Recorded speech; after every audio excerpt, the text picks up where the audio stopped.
The excuses have already started.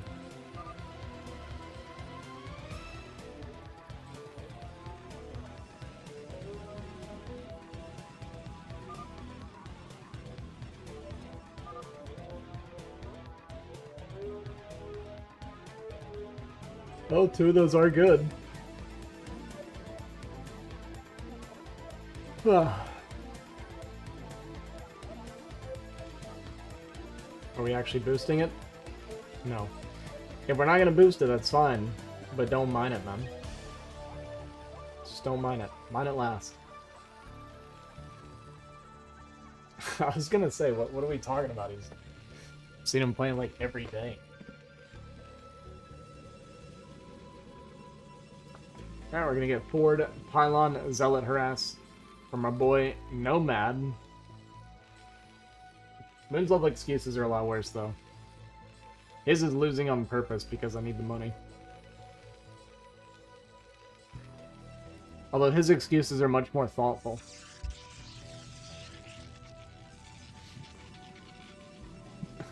I think this is like my favorite one, man. I think they do actually like each other, yeah.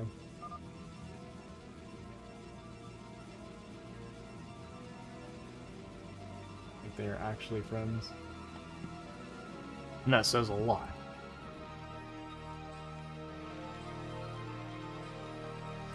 Alright, wasn't paying attention to the gas timing. We'll keep an eye on that factory timing.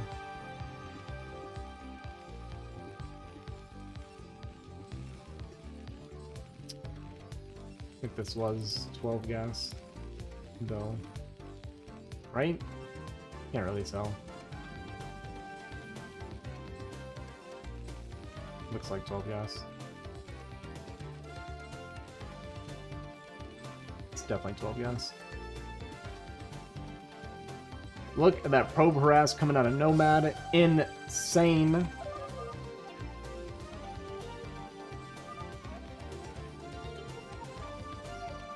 When he's getting probe harass, this will delay the factory naturally a little bit. We need to cancel an SCV, though, and start that factory, but Sterling just doesn't care, man. We're gonna have like a 242 factory. Not bad. That's pretty standard.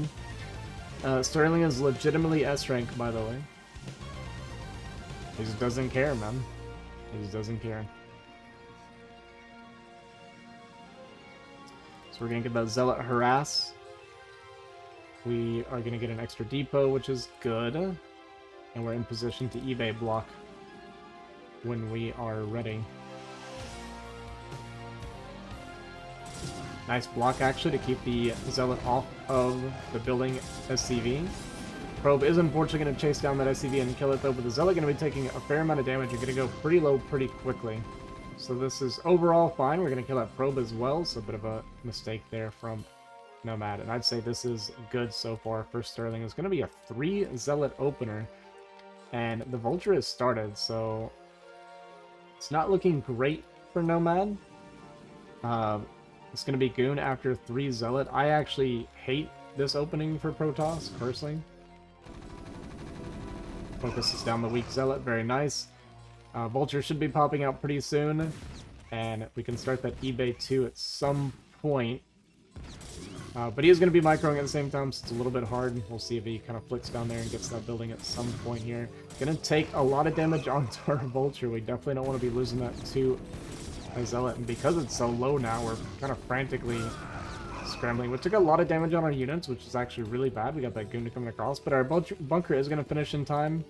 And I think now we'll remember. Yes, we will. So eBay block going to start. Obviously, it would have been ideal to have started a lot sooner, so we had way more HP on the eBay, but this is still okay. Goon's going to come in. It's going to walk past the bunker, which is pretty good play from Nomad because these Marines are so weak that they can't really come out to fight. That one's just going to get one tap, and there it goes. Other one's just going to be 3 hits away. And yeah, this is pretty painful for Sterling. And this is, you know, a side effect of taking all those hits from those Zealots. And Vulture's even going to go down. Not ideal. We are going to have a pretty big lead on the CC versus Nexus. Do we get a cancel knowing Sterling? Oh, we did actually. Okay. Nice. Good job, Sterling. That being said, our CC is going to get delayed and we're going to lose a couple SCVs in the meantime. Tank is going to come out though and it's going to shut this down, so see ya, Dragoon. And I imagine he'll stop. I would imagine that 2 Marines, maybe he keeps making Marines. I personally would like to see these Marines canceled. But he doesn't have to. And yeah, overall going to be pretty fast on that CC timing compared to the Nexus. And we're going 2 pylons and Robo before second gate. Don't know why. But yeah, I mean, making the additional Marines actually going to pay off here because he did make more goons. Does walk forward and kill that Vulture. Almost loses the goon, but not quite going to happen. Gotta be careful with our tank here. Sterling going to take a decent bit of damage. Can actually even unload to try and defend it a little bit just to make sure it gets back without taking too much damage. And now Nomad going to retreat. And are we going to see any additional gateways at any point this game? Here they come down, so it's going to be that 3-gate Robo, which indicates that we are not going for a Reaver. At least not early.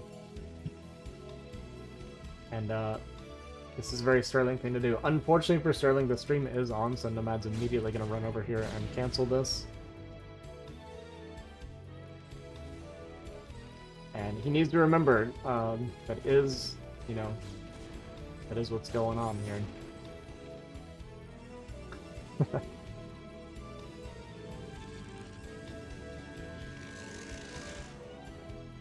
That was... Yeah. I don't know that I ever would have checked that, but... it is what it is.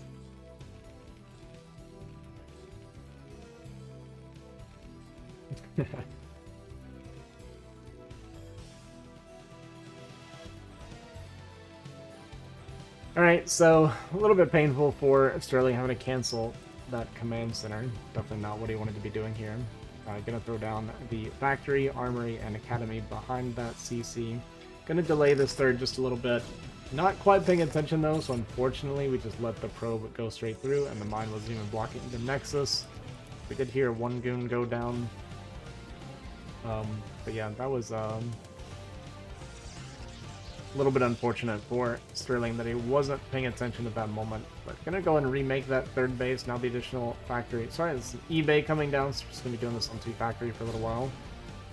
And he comes in here now, gets the probe, but like I said, the Nexus has already started. Observer, pretty late though. I mean, overall, this is a pretty late 3rd from Nomad. Not gonna catch the Observer, at least not here initially.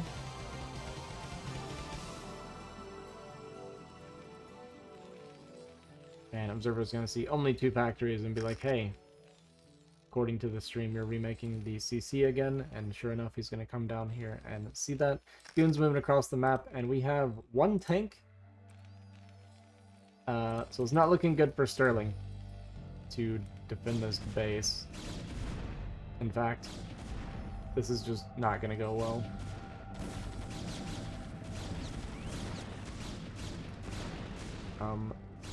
Yeah, a bunch of units going to go down. Not going to focus down that command center. I think he absolutely could have, but he's wanting to go for the kill instead. Probably the better call at the end of the day. Does walk into a mine and lose a couple goons for fun. But we don't have siege mode. We got 1 tank. We got 7 goons now. Mass repair coming down onto this bunker is going to actually just barely keep it alive as the additional tanks come in here, so not going to lose that bunker and gets to keep his 3rd command center, so could be a lot worse for Sterling, is for sure. Nomad is floating 1100 minerals in the meantime. And tries to go full Protoss mode, does lose a couple more goons for no game. And Scan gonna go down to pick off that Observer, so nice pick up there for Sterling. And did we walk into a mine, or must have been a mine, or we shot our own goon? It's one of those 2 things. And with all of those units going down, Sterling's like, alright, I'm gonna come back down here and retake this third again. There are a lot more goons coming across, so it's going to be pretty hard. It is only 3 tanks currently, but we got 2 additional tanks going to be reinforcing this position. These goons might try to kind of swing out to the right side here and pick off this command center. Going to have to do a little bit of a leapfrog here, but that command center is going to take a lot of damage. It is actually in danger of going down. In fact, it's probably just dead. Going to try and get over here and get that repair off. Now, he could have dived on top of it and killed it, but it's how many goons would you have lost in the process, right? So maybe overall, not actually a good play to go for the CC here. And now these goons are kind of trapped. Even a depot here to actually block just a little bit to get a couple extra shots. Pretty nice there from Sterling. Going to punish this movement here from Nomad, and a lot of goons going to go down at the end of the day. One more goon gets sniped on the tail end.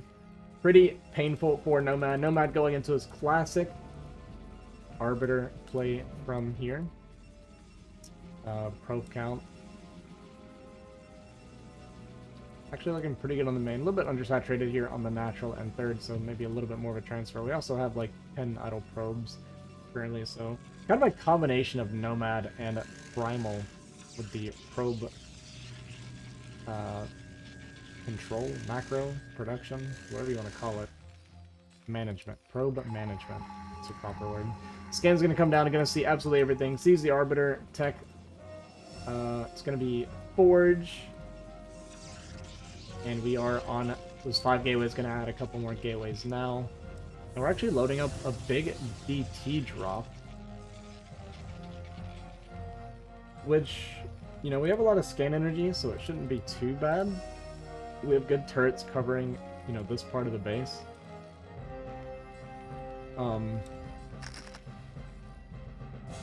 mean, Nomad, jokes aside, maybe not watching the stream.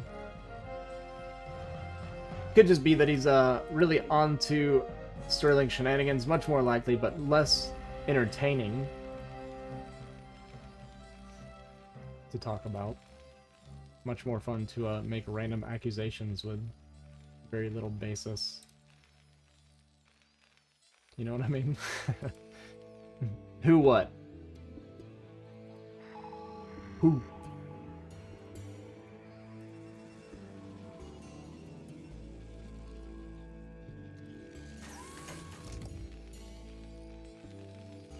We have a Terran supply depot that is building here to finish off this choke. We do like to see that. And a bit of an interesting move out here is just a handful of goons that are very soft in the early engagements and a shuttle. This is the shuttle with the DTs in it. So maybe looking for some sort of fight, but this army from Nomad is actually looking quite puny. The probe count actually is looking probably pretty decent. But, I mean, Sterling gonna be pretty happy to just kind of chill here for a little bit. It's 3 bases right now versus 3 bases. That 4th Nexus is only just now starting to finish up. These Vultures gonna get up here, and I'd love to see that mine hop trick. But you know, I haven't put out the video yet, so unfortunately for that reason, Sterling doesn't know how to do it yet. So he's just gonna dig his way through this pylon instead. And that gateway does not actually block the Vultures out. So the Vultures can get inside here, but they're not really going to find much damage, even if they do. These goons also got way ahead of the Observers, so they could have been super dangerous. Just going to target down a cannon. I think that's about the best you could hope for at this point. So this Vulture run by, I would say not quite paying off, but on the other side of things, it is very distracting for Nomad. You know, he conceded his position. He does also like storm drops, especially on this map, because he can't do a whole lot about it. They are going to see that. So here comes the first shuttle, going to drop off the Zealot, couple Templar. Here come the storm drops. First one hits an empty area, and the second one just never casts a storm. We are sending our SCVs back. This is a terrible thing to do. You should never, ever, ever do this.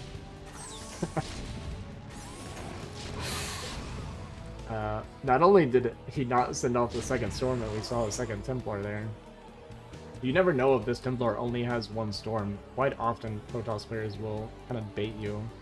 They'll just send off a couple storms and be like, oh, there's nothing else to storm, I guess I'll just wait. Sometimes they'll reload and wait, that kind of thing, for exactly that, the transfer coming back. So we're going to go down. We're starting to secure this position a little bit. It looks like the DT did delay it some, but we scanned it and cleared that DT. Arbiter just now popping out here for Nomad. Fourth base up and running. But upgrades for Sterling are actually going to be pretty good. We're at 1-1 right now. Both armories are spinning. So we're probably not super far off of that 2-2. And there is that 2 attack just now finishing. So pretty good for Sterling. Nomad going to come up here. We're going to clear this kind of 12 o'clock position. We did not rebuild our wall or build any cannons here, so these vultures may actually be able to get inside and kill a handful of probes. You know, Nomad basically cleared 2 turrets here, so not that big of a deal.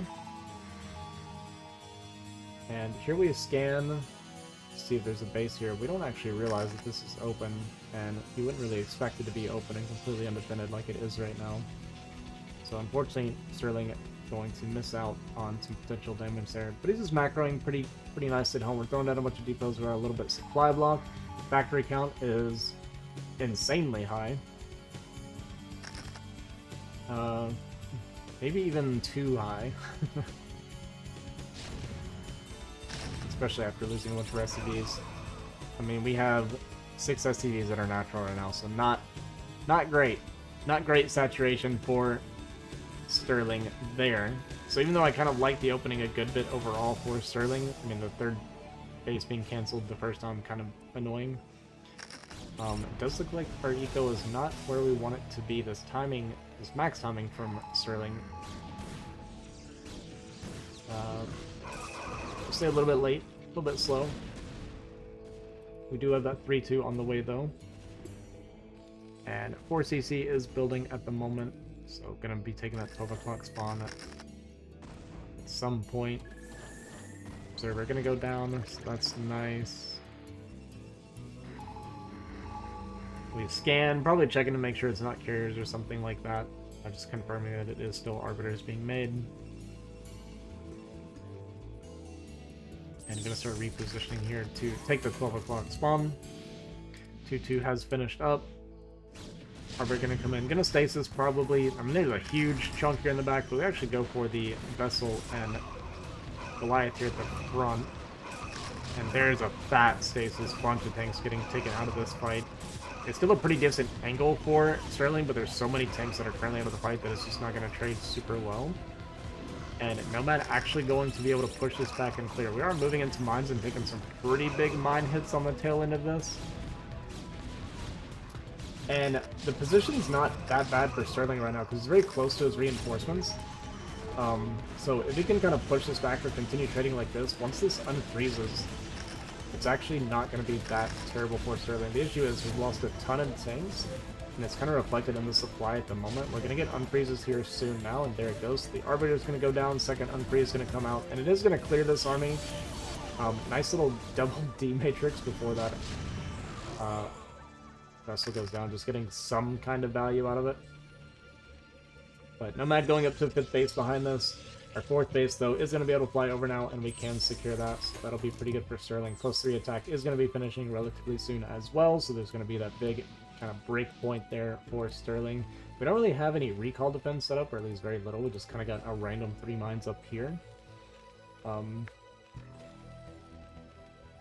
But getting this base secured is nice. Nomad is going to see that, obviously, with that Observer.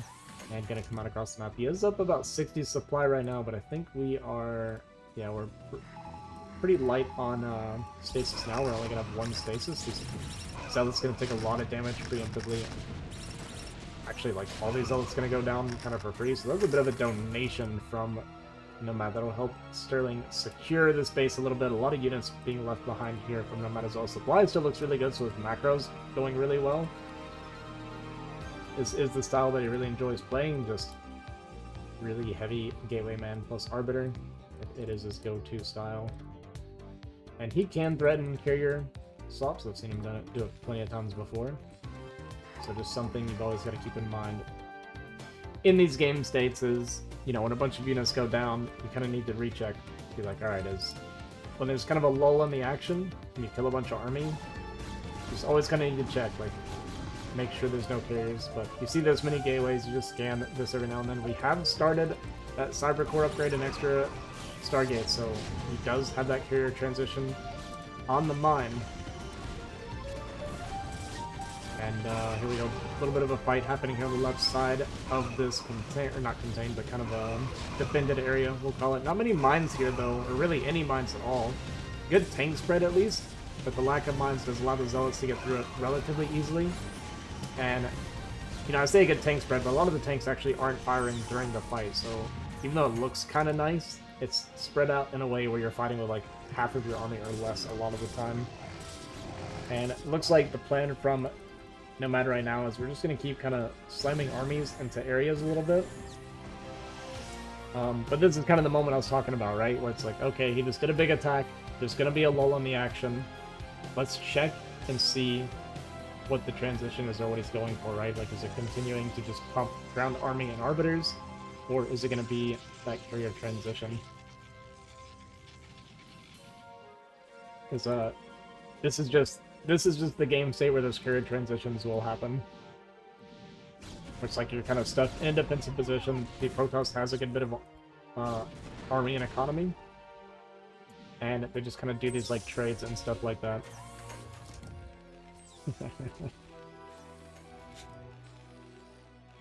That's so good, right? We're gonna get a recall here at the 12 o'clock spawn. We do have that mine in the mineral line, which, you know, I'm never a fan of it.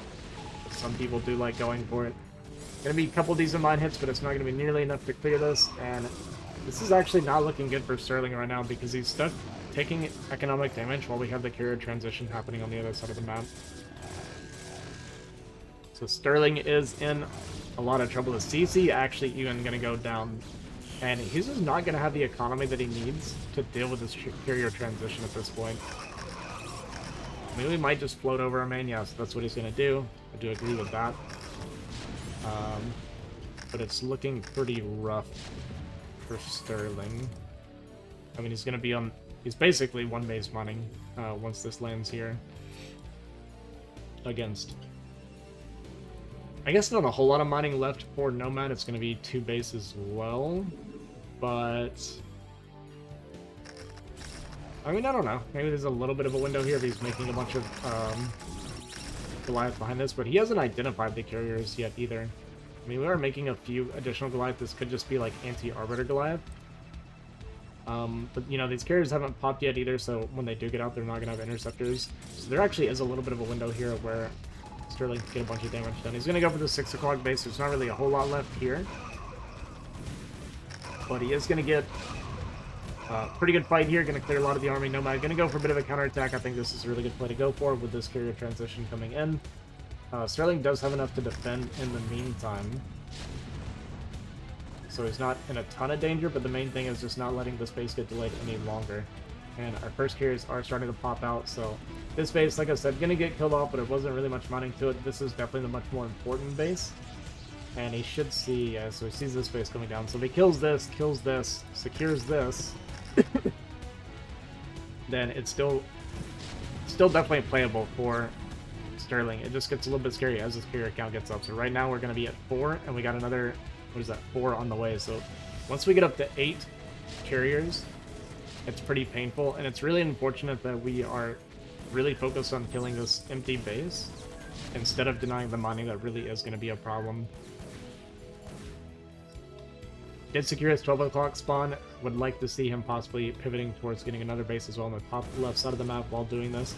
And he should be kind of aware at this point, like, hey, not a lot of units came out here recently. We do see a bunch of Goliath coming out, so either he has scanned it or he's aware of the possibility. He's going to push in here, going to deny this base, which is great. And if he kills this base, then it's going to be looking pretty good. But the carriers are on the way now. They are currently at... we went +1 armor before attack. That is very interesting. Not something I see very often. But these bases are going to go down, so it's going to be that 1 base mining versus 1 base mining. Sterling does have a decent bank of gas, but the issue right now is he doesn't have enough Goliath to fight these carriers, and we need to get these tanks back home. Tanks are very precious, and we do not want to be spending our resources on rebuilding tanks at this point. So he's going to unsiege, he's going to go back home, and he's going to start mass 2ing Goliath. Currently, the game state, I feel like, is very close to call. but I think I would call it Sterling favored. We're on those 3-3 upgrades. The Goliath are actually going to be very strong against the carriers for a while. It is going to be 8 carriers, which is pretty hard to deal with. Maybe a 7 if Nomad doesn't realize. Yeah, it's live.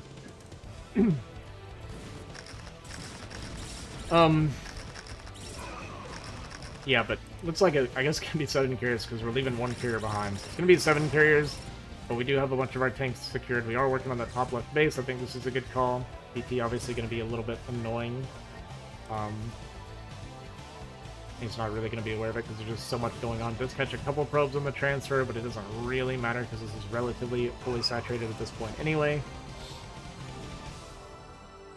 Am I going to poke up here and sees that we are mining that 12 o'clock spawn, and Goliath count looking pretty hefty right now. And like I said, these upgrades are a big deal. We're at +1 armor and +1 attack on these carriers, so these Goliath actually could rip through these. We are going to have 2 stasis though, and some storms mixed in here.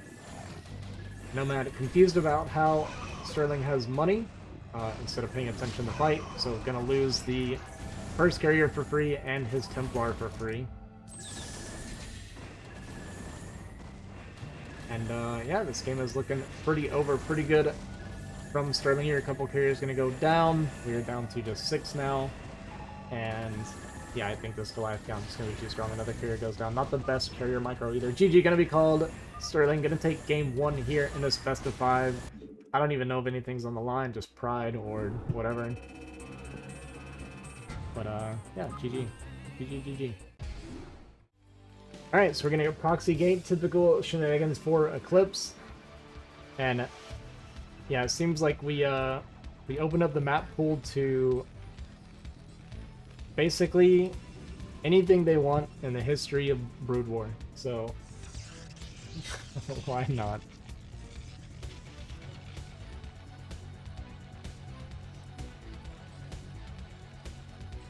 So we're gonna get that Proxy Gate, we're gonna come in here, we're gonna get that gas steel, we're gonna do the typical sneak around. Sterling not even going for the 11 gas, which I think is good. I think 11 gas is actually pretty bad on this map because you do get the Proxy Gate quite often, and going 11 gas against Proxy Gate actually kind of blows. You can do something like take the gas and not mine it, though. I actually don't hate that.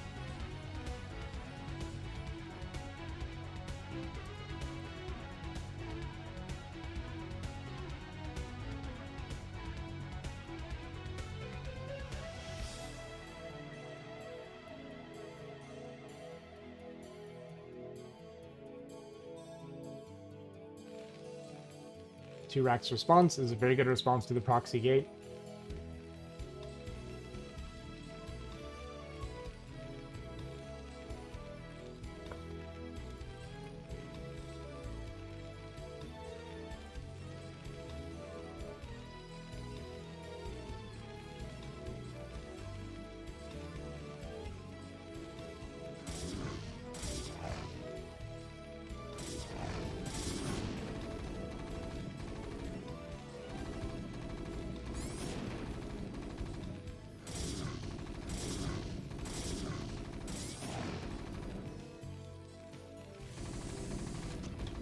I do not like going bunker if you're going 2 racks, though. That kind of defeats the purpose a little bit. Looks like we did pull 2 SCVs to try and kill the pylon, which puts a little bit of pressure. But yeah, typically if you're going 2 racks, you don't want to go bunker. Like, that's kind of the whole point, right?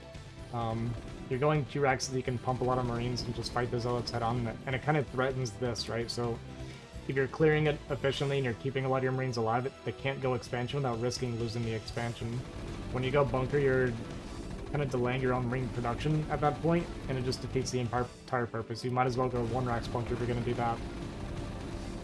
So now we're going to be making a bunch of Marines, and he does have the option to go Forge, potentially, if Sterling overcommits to Marines, which he is making a lot of Marines, so he is definitely planning on fighting into this. And if he does drop a Forge, then actually start to like this for Nomad. That being said, though, I mean, there's 4 Zealots out, actually, so honestly, with 4 Zealots, they can fight against us pretty well.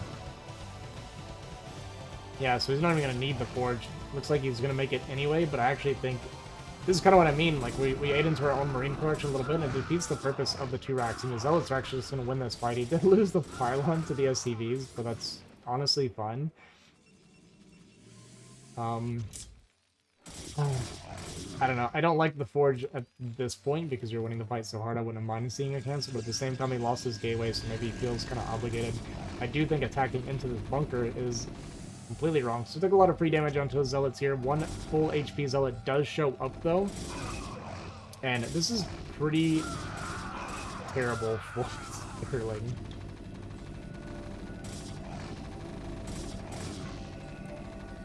Yeah, I mean, he's going to be able to defend here, but, you know, this Nexus is going to be done way, way before we ever even start our command center. Sterling has no micro ability early. Yeah, that was pretty rough. That's why he targeted A, not right click. Yeah, because he... That's exactly why, right? Because if you target with A click and you misclick, then you'll at least shoot something. Whereas if you try to right click to target and you miss, then you walk into the Zealots, it's kind of a nightmare. I learned the hard way to stop trying to do that. Sterling didn't learn. So this early game has been a complete disaster for Sterling. I mean, at this point, even try to play expansion here, like, I guess he doesn't know exactly how far behind he is, but he should have a pretty good idea of it. Looks like he's gonna go high ground command center. This is... I kind of just want to call the game over at this point. I don't see how this is going to be playable for Sterling at any point this game. We're going to go eBay, we're going to go into turrets and stuff. It's a complete nightmare for him.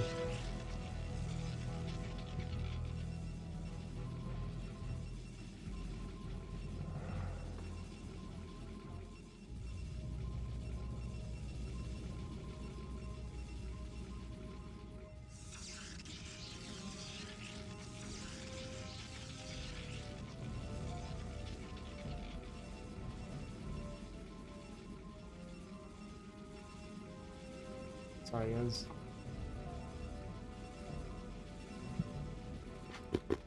So, yeah, we're gonna go bunker. Sorry, we're gonna go turret. We're on 1 factory now. The 3-gate obs is on the way.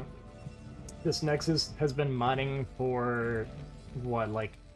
It's gonna be like 3 or 4 minutes of mining before Sterling lands his and starts mining his, so... We're gonna see Nomad take a pretty substantial supply lead here pretty soon. And he's actually going for... I mean, it looks like 3-gate obs. I guess he's just waiting for the facility to finish here. I didn't know we were going for, like, extra gateway or something. But yeah, it's just going to be 3-gate obs. He is delaying his third a lot longer than he has to. So just being extra safe, because he's a little bit worried maybe about a kind of big 1-base push, right? So I think that's pretty understandable, because it's about the only thing you could ever die to at this point in the game.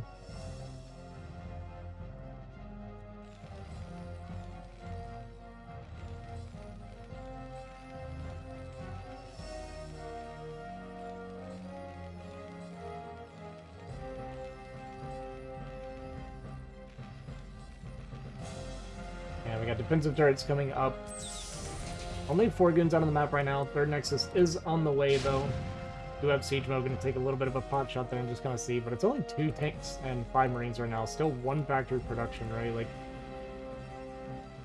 there was a few options for Nomad after that opening. I think after an opening like that, you can just go for like a 2-base bust, essentially. If you go for like 2-base Bulldog, for instance, one of 2 things is going to happen. Either they're going to be 1-basing and you're going to have so many units that you're going to absolutely shut it down and crush it, or they're trying to do what Sterling did, where they're trying to be like defensive and take an expansion and get some turrets up and only 1 factory, and you just bust them and kill them, right? I do think that Nomad took the safe way out, but I think it's the wrong response when an opening that went that well for him.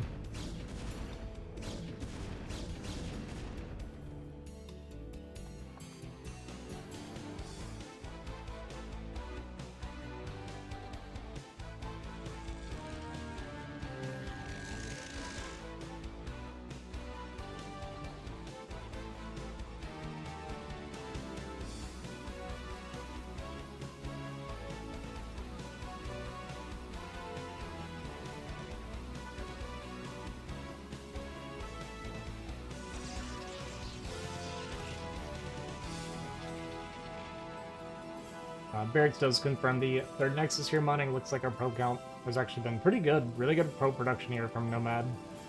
Gonna be able to transfer 12 and still looks very healthy on his other two bases, so he's in a really, really good position. We're sitting units at 12 o'clock for the fun of it. Great map vision as well, so if there's any drops or anything like coming out, Fireband. Actually, it would have been pretty nice. I don't think we have an academy, though. Okay, it just now finished. That would have been like a really cool idea, though. Yeah, great map vision here from Nomad. He's going to see any movement, any drops that could potentially come out. So just making sure he's really safe. Even making a cannon here at the third base with this wall off.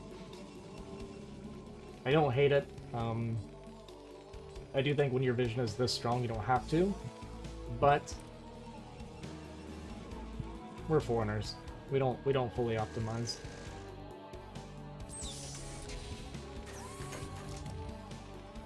See a third command center coming down for Sterling, so he's gonna do the old try and grind it out method, which you just have games like this as Terran. We've all been there where it's like it's such a complete disaster with the opening or mid game or whatever happens that it becomes all right. My win condition is if I win, it's gonna be 30 minutes from now, right? We've all had those games. A lot of times we just don't bother. We don't try. We give up. It's understandable, but it is oftentimes an option. Gonna scan forward and catch this observer. Nomad actually reacted pretty quickly to the movement from Sterling, but without observer speed, they are gonna get picked off.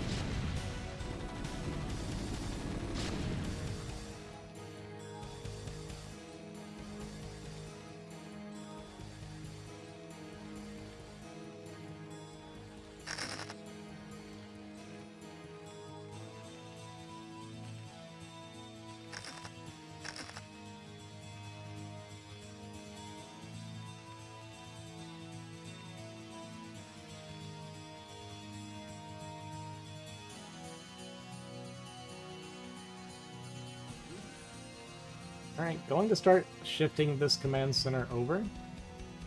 It's a little bit preemptive. I mean, he might just do something like here, but you gotta be a little bit careful. We've all had games, by the way, where we send our command center over, gets spotted and dies, right? Because we're not in position.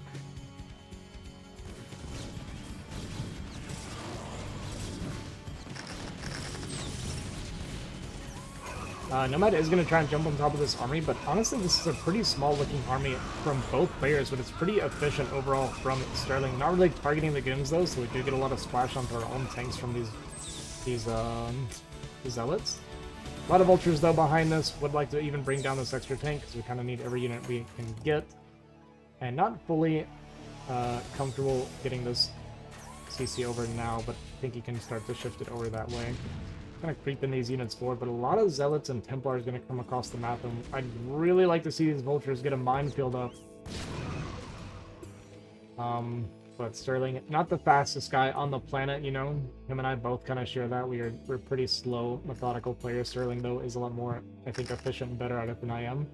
So don't want to criticize him too much for having the same problems that I have.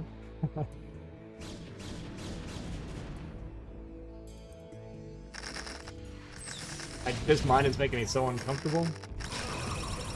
Oh my god. Oh my god. Well, the entire transfer gets completely obliterated, or maybe half the transfer. But this is going to be pretty inefficient here from Nomad beyond that, trying to get up this ramp. And unfortunately, we ran our SCVs back out and got another big storm, so we probably lost like 25 SCVs on this. That was pretty painful.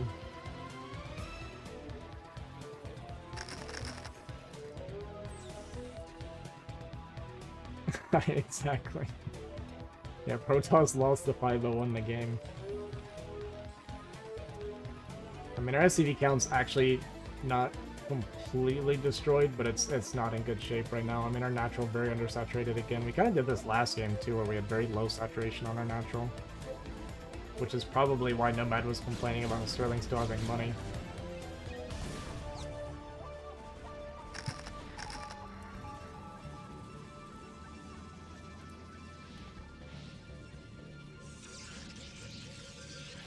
Alright, fourth base is up and running. The Arbiter Tech is out now for Nomad. And by the way, I just want to point this out. After that opening, if you wanted to play kind of safe, I still think carriers, after an opening like that, if you're not getting, like, if you're not getting one base pushed and you want to be expanding and growing and stuff like this, I think carriers is the much, much better decision. As soon as you realize that he's taking an expansion. But that's just my personal opinion, I guess. I think the Arbiters on Eclipse is actually not good.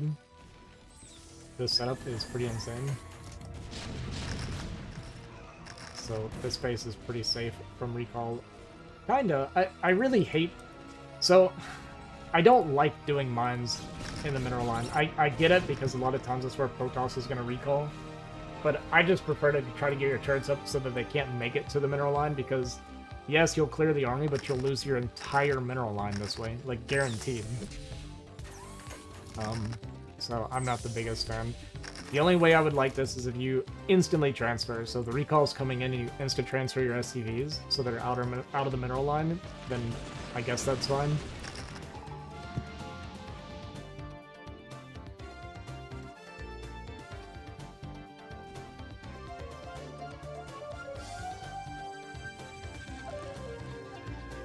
Yeah, it's not to block the arbs, it's to put a timer on them. Obviously on this base it's a little bit harder because, you know, your 3 turrets are going to get it to, like, here anyway, about, so... But yeah, I explained it before when I was talking about Arbiter recall defense, and maybe I'll do a video on it, even though I, like, never use it. I feel like I understand it pretty well. I did a game where I made a comeback where I was defending Arbiters, but the turrets are about putting a timer on the Arbiter and guaranteeing that the Arbiter dies, more so than stopping the recall. The recall's always going to go off, but it's like, for instance, it's like if they're coming in here, and this map's kind of a bad example of it, but I mean, I guess we'll just use this. So, like, say they're coming in here, you put 3 turrets here, so the Arbiter's going to die, like, around in here, so you want your minefield around where the recall's basically forced to go off. That's the whole concept of the turrets, is Arbiter's going to die, he can't recall where he would, like, want to, because in an ideal world, he, like, flies through and recalls here or something, right? So yeah, like, say it's coming from the top and you got a bunch of turrets here, then it's like, okay, he has to recall in this area, so your minefield goes here. That's the whole concept of the turrets.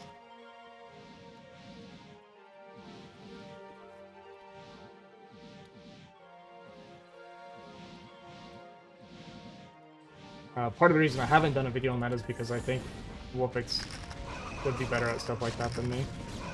I think his game understanding is just significantly better than mine. Alright, Big Bus gonna come in here. We're very clumped with our tanks, so 5 tanks get stasis with that 1 stasis, another 3 on the top side and 1 on the bottom. So we're talking 9 total tanks have been taken out of this fight, which is a huge amount of our firepower. He's gonna be busting through this area, but it's mostly goons left over on the backside, and even though Nomad is up 50 supply, this is going to be a overall failed bust attempt. Or at least not a kill. The trade went pretty decently for him. He is up to that additional 5th base as well. Sterling is taking the 12 o'clock spawn, though. And, I mean, he's gonna hold on, right? What are upgrades? We're at 2-1 right now. Looks like we... Wait, are we on 1? Man, that armory has been working overtime. Okay, it's up here. Okay. So I don't know if this is +2 armor or +3 attack.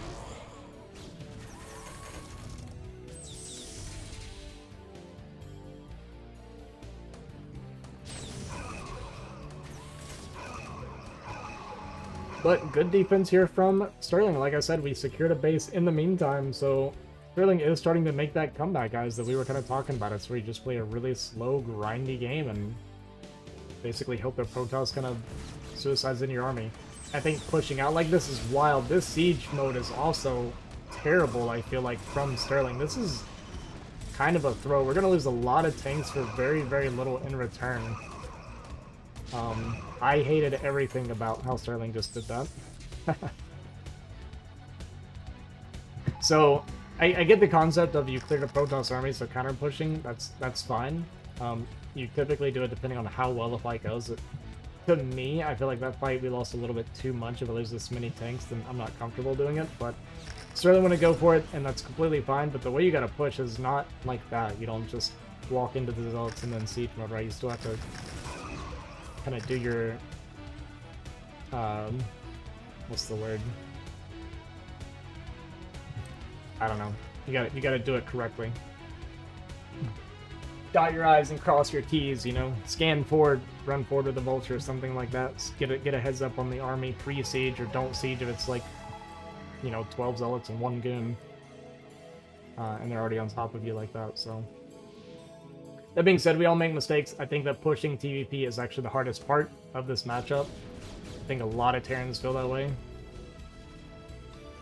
We're on 8 factory production right now. We do have 2 vessels out, which is kind of nice. I imagine we've got EMP by now. I saw him researching earlier, so it definitely has EMP. Decent setup here as well. We'll buy him a fair amount of time with the way the mines are set up. I kind of like that. And maybe going to be pushing towards his bottom right side. Now, there's 2 ways to play this. He can play to try to deny these bottom bases, which I think is very hard, because pushing up high grounds is always a little bit miserable.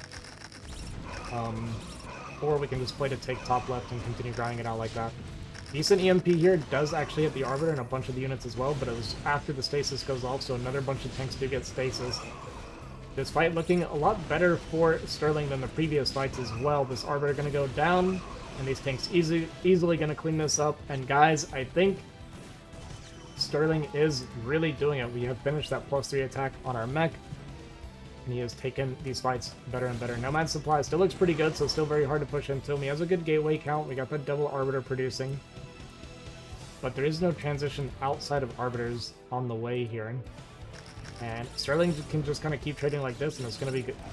It's winning for him, right? We eventually take this top left base, and even playing like this is going to be winning long term.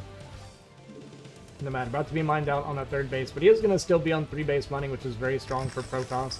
It is currently only 2 base, well I say only 2 base mining for Terran is about all you really need. We still have this a little bit here, trying to get our natural as well, but it's going to be drying up pretty soon.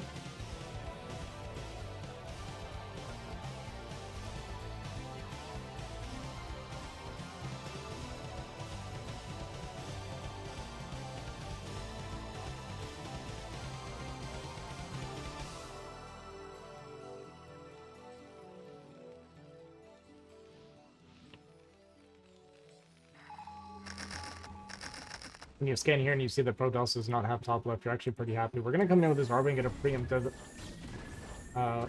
stasis here before this bust. There's going to be no Templar with this, so I don't know how well this is really going to trade for Nomad. He's also coming down into this kind of a little bit of a choke here, so yeah, it's going to be a bit of a meat grinder there for Nomad, so big donation. And this is kind of what I mean, where it's like, if we're not getting recalls off, I think that Arbiters on this map is actually surprisingly weak.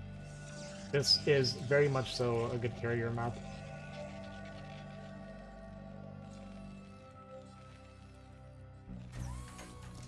Anytime you get bases that by defending them, like see, by defending this base, we're defending like a huge chunk of our main base. I think setups like this is what makes them pretty good at anti-Arbiter maps.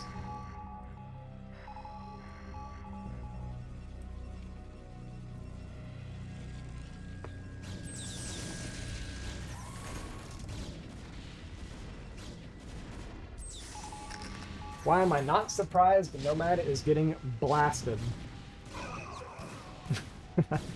That's the question, then. Alright, yeah, this is the classic Protoss move, right? Where you're getting pushed, so you just full commit to a counter at one of the bases. That being said, it's a pretty decent setup, so it did actually trade pretty well. It is going to get broken, though. And Sterling actually going to come back and defend this base. I think this is a pretty good call. He's going to lose all of his SCVs, though, which is pretty painful, but we do have a decent bit for the transfer after, so it's not too bad. But cleaning this base up, killing this base, it's good, I think, for Sterling long-term. You know, Nomad actually did about the best he could hope for with this counterattack. It's actually trading relatively well. A lot of tanks being left behind, but I think this is not going to be good enough for Nomad. Going to be able to kill the Nexus, so this is really... Or, sorry, the CC. So this is good for Nomad. He looked like he was maybe trying to take top left in the meantime.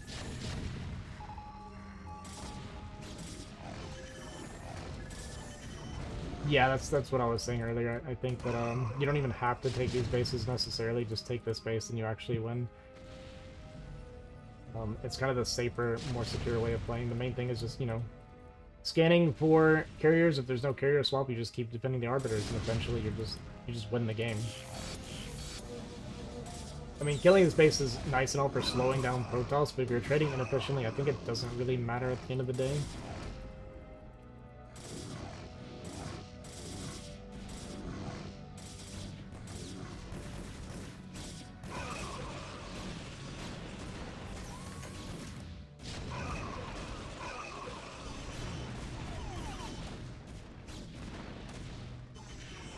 But Sterling gonna push in here. He's gonna clear this army. There's a lot of tanks here. We're not even siege with like any of them, right? Just full on A move, unsiege tanks into this. We are losing a few on the left side here, a little bit unnecessarily. Don't want to be too overconfident and cocky and lose a bunch of stuff. I mean, this trade is... It's still good for Sterling. Like, it's still winning, I mean, but I think this is really inefficient. This siege mode as the extra zealots and storm comes in, so we're actually donating a bunch of tanks. I mean, this is really lazy from Sterling. I've been there, done that. But you gotta be very careful about stuff like that. He is still gonna clear this up, but he did lose a bunch of his tanks in the meantime. A bunch of Goliath coming in. It's kind of like blind Goliath, like, hey, are you on carriers or something? Could be just anti-arbiters as well. It's not the worst thing to make a bunch of Goliath to just kill off the arbiters. But yeah, even though that trade was kind of troll from Sterling, I think he's just so far ahead that it's not going to matter.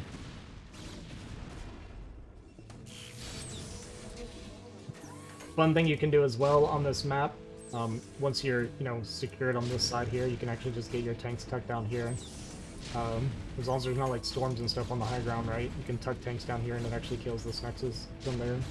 It's kind of an annoying position for Protoss. And gonna go for another counterattack here. We do have a decent minefield set up. We got 3 tanks back here. Vessel not quite enough energy for an EMP. And do have some reinforcements here for Sterling on the right side as well. Marvito join up. Pretty nice storms from Nomad, gonna get a lot of damage.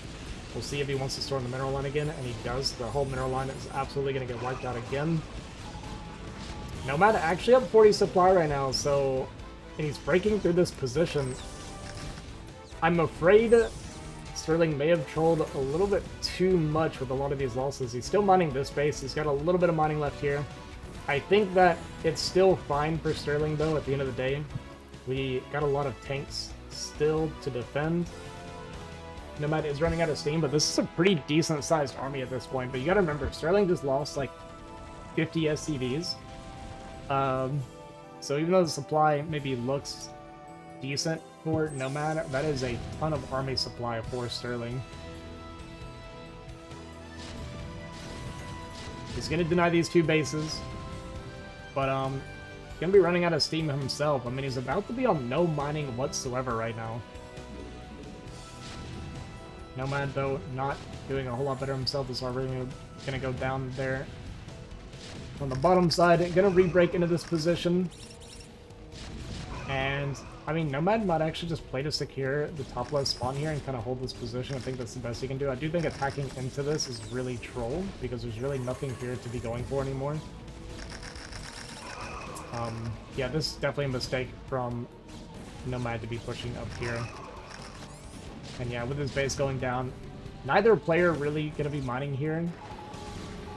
I really think Nomad should just be sitting on the high ground up here as he tries to take one of these bases. He's going to take the base, which is good. But would like to see a lot of storms, arbiters, things like that, and just make him, like, fight for this position. Would have really liked top left a lot more, though, than 12 o'clock. I think this base doesn't really make a whole lot of sense. Storm's going to come down onto these tanks. Going to kill quite a few of the tanks, or at least, yeah, I think it was 2 or 3 of the tanks in total, but a lot of the goons going to go down, and more reinforcements coming here from Nomad. And this is one of those game states where Nomad has to be really efficient. Nice EMP, though, gets the Arbiter and Templar, or at least I got the Templar, I don't know if I got the Arbiter, but either way, Nomad, I think, wasn't paying attention. And I think Sterling's going to be able to push into this position and break this. Just take your time, push it properly, let Nomad continue donating units into you, and eventually retakes his base, and it's winning for Sterling. But it actually got a lot tighter than I would have thought it would be. Sterling pretty much done mining now. Nomad still got about maybe like 900 to 1,000 minerals left here.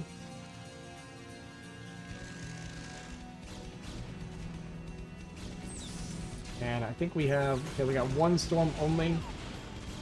EMP does go down. It is at least high ground goons, so they're going to trade as efficiently as they can. Nice stasis, too, gets a lot of the tanks here. But the reinforcing tanks, I mean, look how much, this is what I'm saying. The supply is a little bit misleading, because Sterling has USCVs, that his army is absolutely gigantic. And with that siege volley, a ton of the unit's going to go down. He's going to break this position. Nomad got very minimal mining out of this before it gets retaken. And this game came down to the wire, but Sterling did a great job grinding its way back from a game that really couldn't have gone much worse for him in the opening. It's the only thing worse than what happened is if he died. And we were pretty close to it. I think we made like 12 Marines. We started our CC when the Nexus had been mining for like 30 seconds. Do we call this a comeback for Sterling or a throw from Nomad? What do you guys prefer?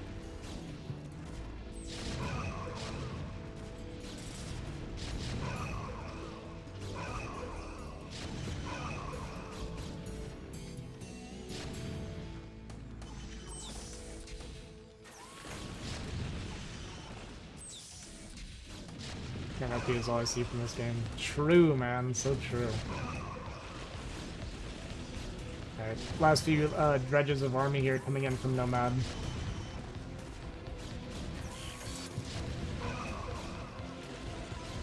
And I think we're gonna get that GG here. You know what's funny? There's no anti-air here. So the Arbiters are gonna be uncontested for a minute. Until, like, Goliath gets out. Okay, we're gonna make some turrets. He's looking for some stasis. We're targeting SCVs to try and stop them from building the turrets. That's how desperate. We already get value out of these Arbiters.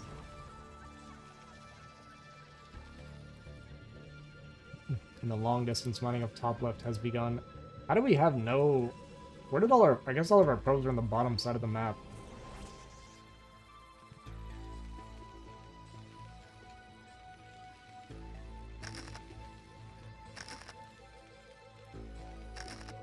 Double EMP on these Arbiters. Painful. Painful for Nomad. Doesn't want to admit the game is over. Thinks that maybe he has a chance. But I think he knows. He knows there's too much here. Sterling gonna start creeping over, you know, full mining a healthy base at the moment, while we have Jack all for Nomad going on behind this. And we're gonna push in the top left and prevent the long distance mining. Nomad doesn't want to give up, but Nomad should give up.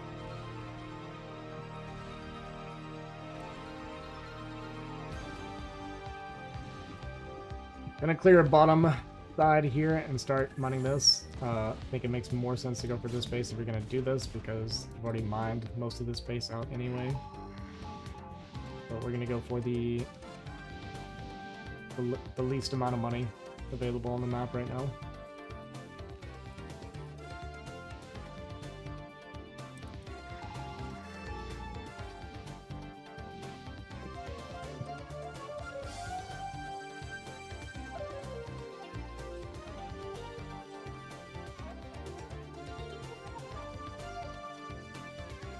Not much left to say, guys.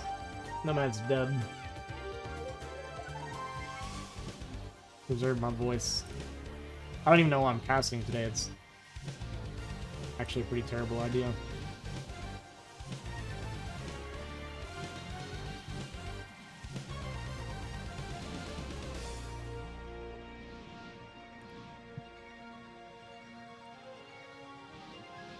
Oh boy.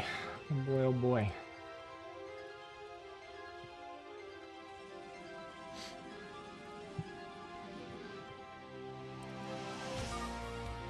There we go.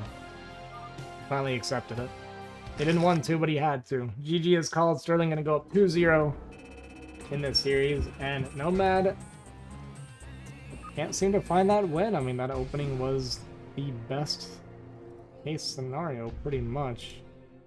I'll do reverse all kill. After that last game, I'm going to say sub 0%.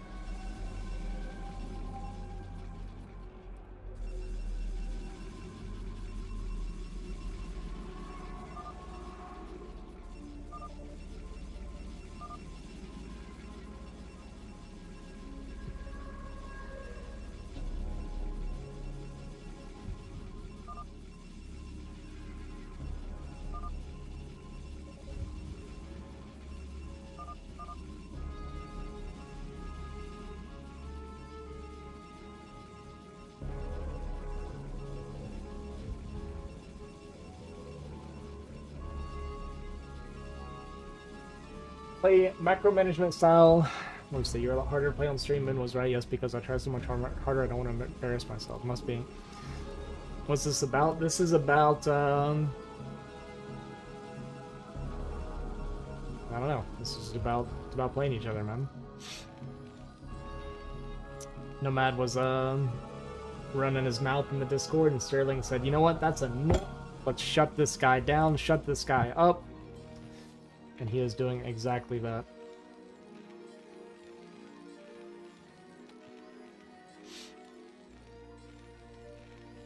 Alright, gonna get that forward gateway. Pretty expected on this map. Very common to go early zealots in these openings on this map. Gonna get first scout and gas steal.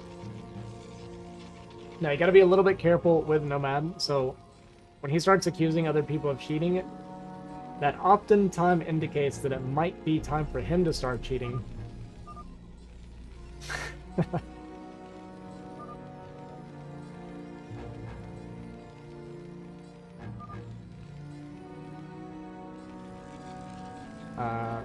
Yeah, who knows, man? Who knows? Who knows?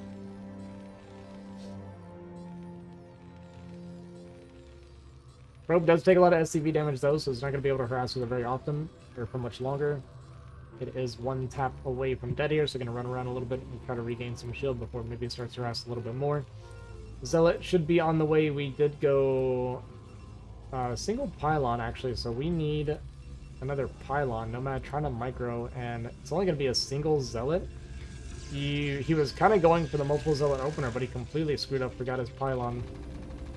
So it's only going to be one Zealot, so this is not actually that scary for Nomad. He tried to get a retake on that gas, but is not going to be able to get it.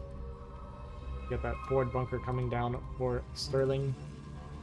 And yeah, like I said, it's only going to be one Zealot, so definitely a bit of a mistake. And I'm curious, I wasn't watching his money. It looks like we maybe made an additional Zealot while we're making the Cyber Core. He definitely doesn't. Sterling doesn't know anything about StarCraft. He just plays. For those of you that don't know what Bo5 is talking about, so when Protoss is trying to restill your gas, if you have an SCV that is above the refinery, so when it dies and you're just there ready to build the refinery, it pretty much guarantees that you're going to get the refinery down. If you're anywhere else outside of that, and Zerg is sitting there, or sorry, Protoss is spamming the assimilator, then Protoss is going to be able to retake that assimilator. So your SCV being up here above pretty much guarantees that you're going to retake it before they can retake it.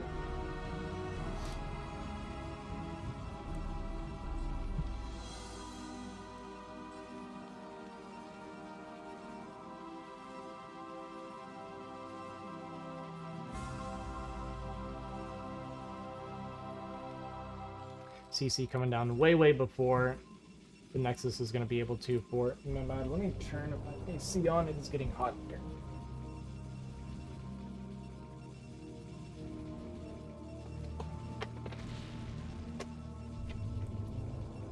I did not see if we canceled or not. The money makes me think that we didn't, but I think we were dealing with these Zealots.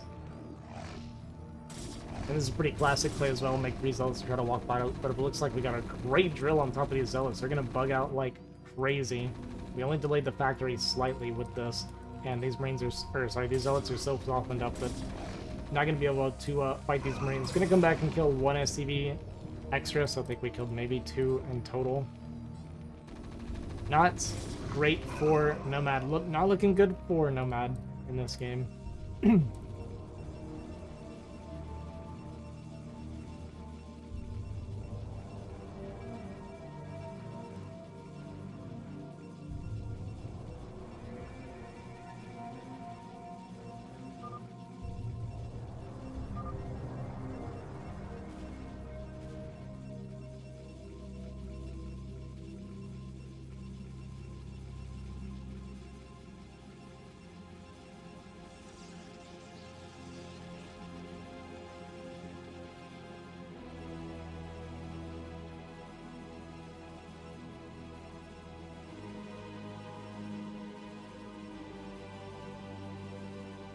I forgot I turned the oven on like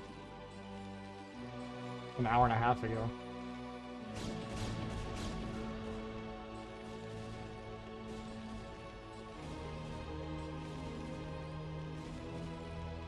Oops. Alright, Goon Harass is coming down here onto this bunker. Siege Tank is going to pop out. We did make a starport behind this, so we're going to be looking for some sort of drop harass. As Sterling Armory behind this as well, so it's going to be dropped into upgrades. So maybe like a 5-fact, could be a 6-fact timing. Maybe just tries to expand from there. We'll see. But we go way too far with this we go way too far forward with this tank, and it gets picked off. Does lose one gun in the process, but that is great for Nomad. And it's actually vultures being made behind this because we wanted to go for the drop. So now we're going to have these goons hammering away at this bunker for a while. And this damage does add up to quite a bit. You're spending the money on the repair, and the SCVs are not mining. Does only need 2 here, not 3 currently, but the 3rd goon is on the way.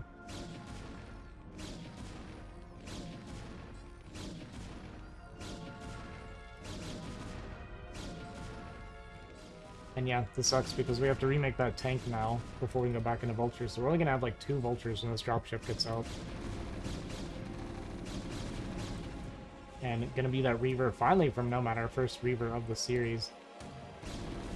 Tank gonna get jumped on. Actually gonna drop the tank again, and these vultures, sorry, these goons are gonna get inside. Gonna go for the dropship. I think that was a little bit too ambitious. But it was a good SCV pull as well from Sterling, so these goons gonna go down. I thought we were gonna go into the base and just make it chaotic like that, and I wouldn't have hated that. I think going for the dropship, well, it would have been a big snipe. Very, very ambitious, to say the least. So much hate. So much hate coming out of our boy Wolfix.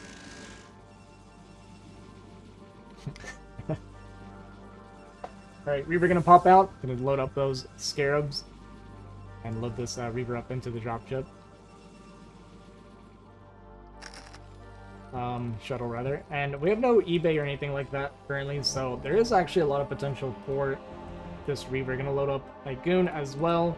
We'll see what kind of damage these vultures can get. We're not plugged in the main right now, so these vultures might be able to run by into the main.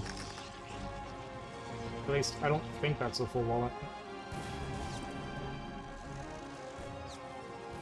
But yeah, we'll see what kind of damage this Reaver can get done. There actually is there's a lot of potential actually with this Reaver. Sterling does notice it pretty quickly, so nice map awareness there for him. We'll see how many SCVs we get in total. Only 3 so far, so pretty lucky. This is not how you fight a Reaver with SCVs, although it does get actually a lot of damage. It's working out because we weren't picking up the Reaver. So we do lose 13 SCVs. The Reaver gets very low. Wraith comes out as well. I like the Wraith response. Not quite pulling these SCVs, and now click the Reaver there. We're up to 15 kills. Oh my god.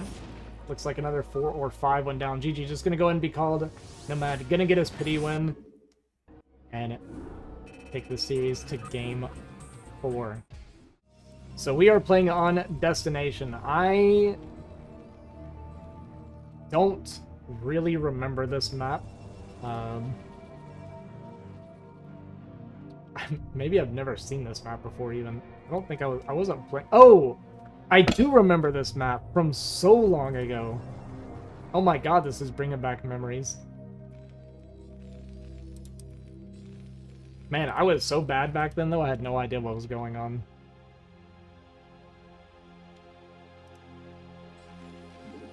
And I was a Protoss player back then as well.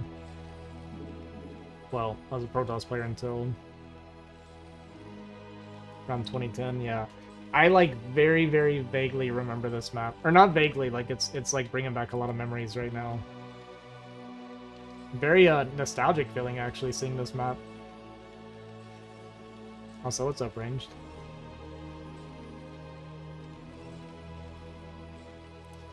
I mean, I was never, like, a 1v1 player, so that's part of why, like, I don't know map stuff, like, hardly at all. Once a Protoss player, always a Protoss player.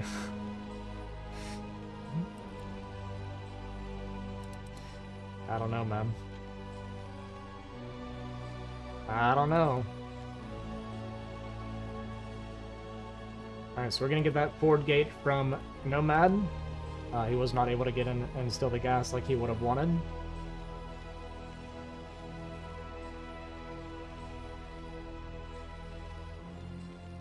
This is it's an interesting way of walling, for sure.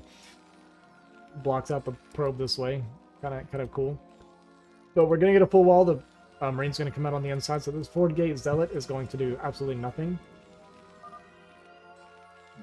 Nomad's gonna complain because his Zealot harass isn't going to pay off.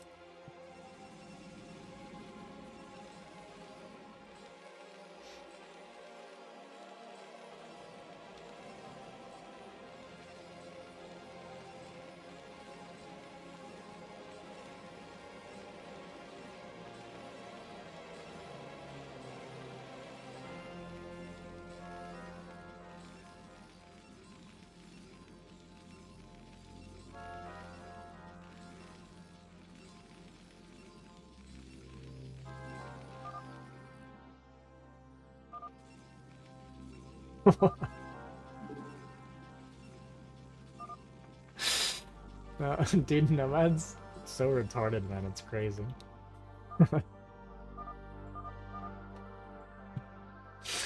They just reflex insta unpause.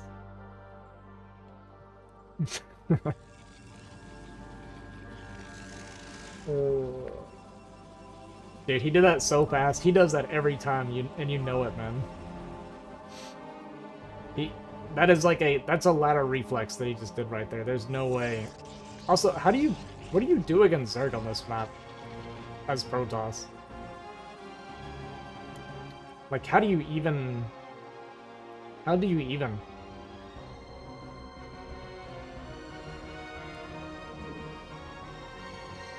you have 973. Oh, yeah, I guess that's true. But how do you even wall for like lings and stuff? What did you do back then?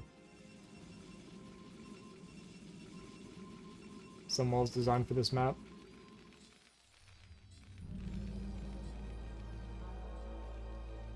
I like Heartbreak Ridge. Special thing, I gotcha.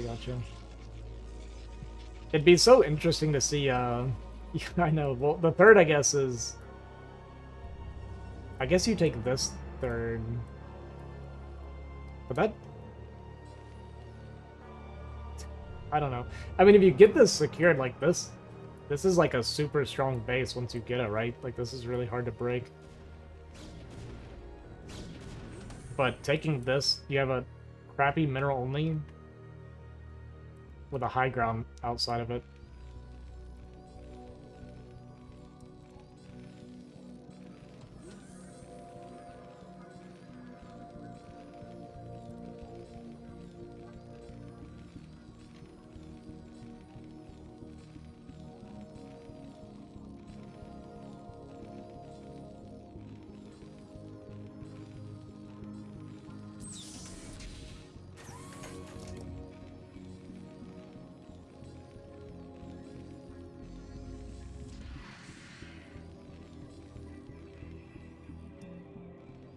Yeah. Yeah, I mean, these bridges are disgusting. Alright, so the third base from Nomad's going to come down here at 3 o'clock.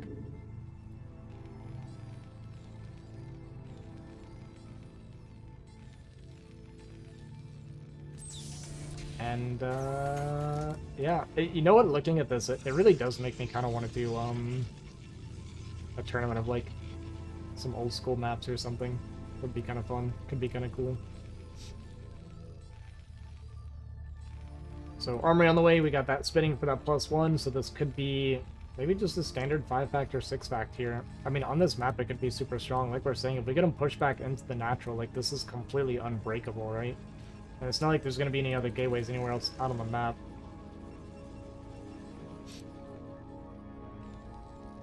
Champion or whatever, newer destination. I don't know. I don't know Champion.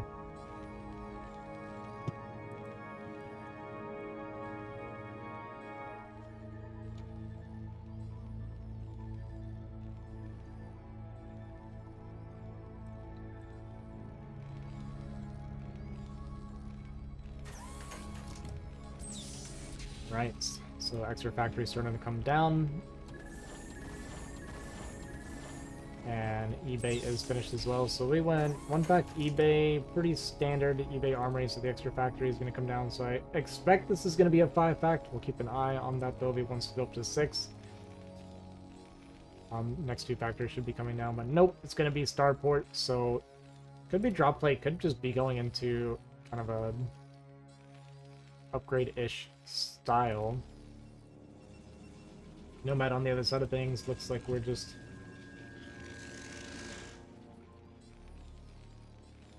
I don't know. Playing looks a little weird. We have I guess we're on 5 gate right now. They're just now finished. We got only 3 guns here at the bridge. I guess the mining's a lot more inefficient too, which is why stuff's a little bit off. Like, this mining is not what we have nowadays. It's like slightly off. This is atrocious. Yeah, definitely things suboptimal from back then. I like it. I like the jankiness. Alright, Observer gonna come around the base here, come around from the bottom side. There's no turret ring here, so he could have come in from the top, but he doesn't know that. Just wanted to play it safe. Gonna get in here, gonna see the sci-fi, gonna see that second armory, see that it's kind of an upgrade style here from Sterling. So not gonna be any sort of timing push or aggression or anything like that. Just gonna play it nice and slow.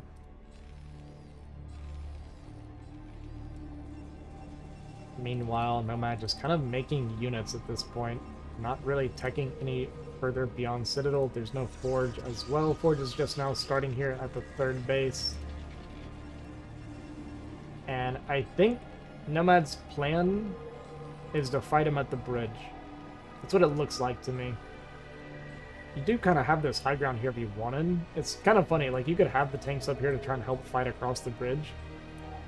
Actually open up a little bit of a path here coming across, but then after you clear the spot, the tanks have to take like 45 seconds to come around. Nomad going for a bit of a makeshift wall here. We are kind of just trying to make stuff up a little bit. Unfortunately, it does mess his mining up a fair amount here on these bottom 2 patches.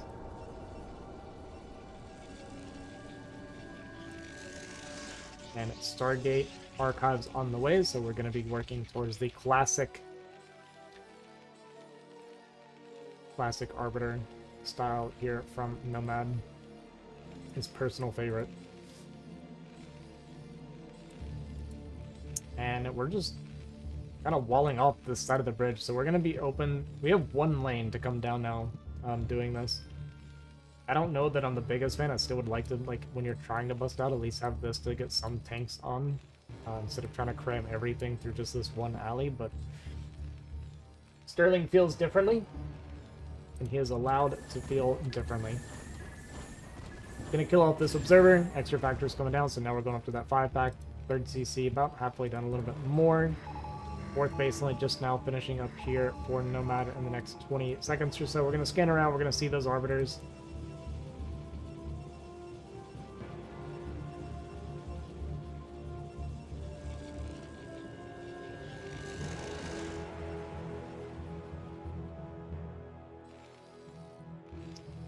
And we're just kind of chilling. We're just enjoying the map, guys. We're just vibing with the map. Why does it seem like it takes Toss so long to max out?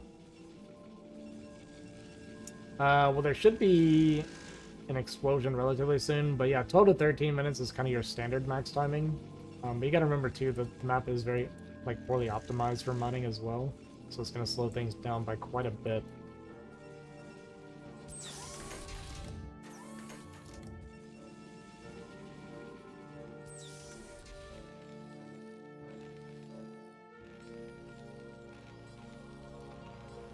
And I think we push out and we're going to take this as a 3rd base, you think? Or is he going to come over here? The CC placement kind of indicates that we're not going to this right side, but I really like this base. It just looks so defensible.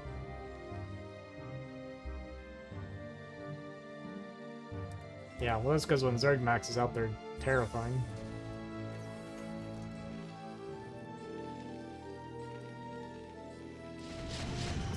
Alright, probably gonna break out here. We do have a couple of tanks on this high ground, kind of like I was talking about, so Sterling thinking the same as me. Big storms come down on these tanks, but not a second storm yet to clear them up. There it goes.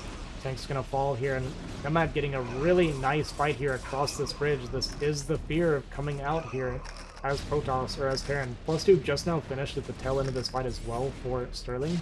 A couple tanks go down. A lot of units left behind as well. And Nomad going to come out with about a 50 supply lead after that engagement. And we are mining on 4 base now as Protoss. Here we go. Big storm drop as well. A lot of SCV is going to go down. Now jumping up to about a 60 to 70 supply lead for Nomad. And really, there's only 3 tanks total here for Sterling. One of those tanks on the low ground going to go down. CC. Just kind of chilling, helping with the gas mining, I guess, here a little bit on the left side. Turret's going to go down. Archon going to finish. This is at 21 kills right now. Even going to get a few more shots on these SCVs before it goes down. And this engagement feels like it went really, really well for Nomad. We're still mining, like I said, on these 4 bases versus just the 2 from Sterling. Main getting a little bit low on money as well, so really going to have to secure another base soon. And with that fight happening the way it did, I feel like Nomad could freely expand to this left side base as well if he wanted. Go up to 5 bases. Arbiter building up some energy right now, going to be about 100 energy. And Sterling going to float this over to the left side spawn as he pushes out here. And it is hard to imagine he would be able to secure this base, but Nomad kind of playing a little bit blind. It looks like he's going to allow Sterling to come out uncontested, but Sterling's supply is still a little bit low to be pushing out like this. And Nomad just goes over here. I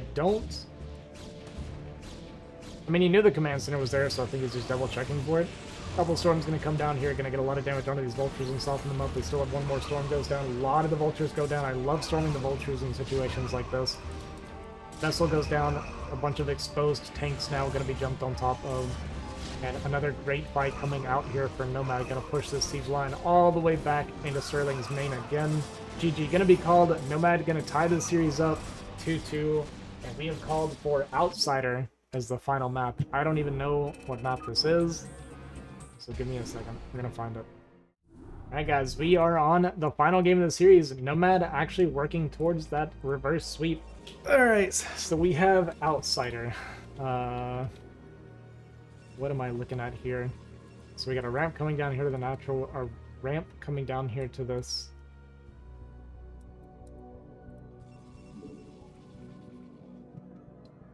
Okay, so we have...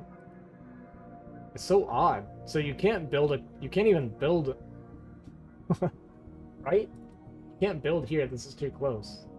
Yeah, so... You can mine this side only and then open it up to a gas? You can build a building... You can build it here. Anyway, I don't know. Very weird. Very weird to me. Alright, so the normal progression of the map would be you get a ramp here. Come on here. This itty-bitty tiny choke, actually. That is crazy. Opening up into this mineral only. Can you walk on this? Is this... This isn't... Is this walkable terrain? Okay, it is. Okay, okay. So you can walk on this terrain. So you just have this, like, wide open little baby mineral only base. You got these weird backdoor double gas mineral base. This is so weird. Map designs back then were so weird. I love it.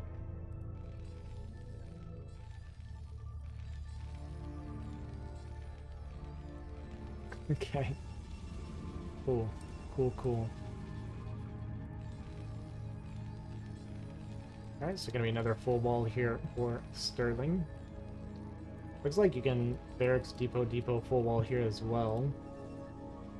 Which obviously isn't as strong on this side as it would be over here in like TVZ or something. Actually, can you even... Yeah, you can like Mickey Mouse this, I guess, yeah. Actually, Marine does come out on this side. Well, sorry, not over here though. Yeah, yeah. My brains, we're just trying to process a little bit. And this is a 3-player map, right? So the mains were here, here, and here, yeah.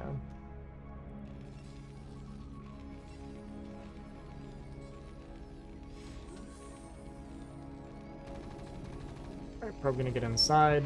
Doesn't really do a whole lot for him though. If anything, I think it's kind of a mistake to get the probe inside at this point.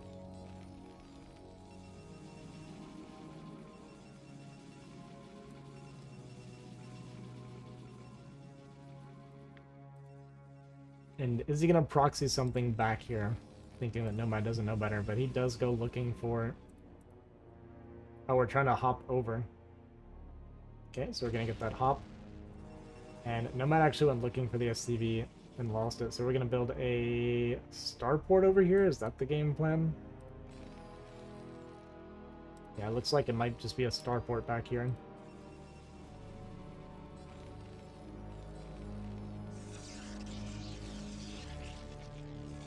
Goon is coming out on the map right now. Factory is going to finish. So I think we're going to see that starport go down back there. We are mining the oceanal gas here as well. And command center. So it's going to be high ground, command center, siege expand. And Nomad went for a mineral hop of his own, but unfortunately did not get it. And it is one goon here with only one marine and a second marine coming, so it's going to be a little while before we can dislodge this dragoon.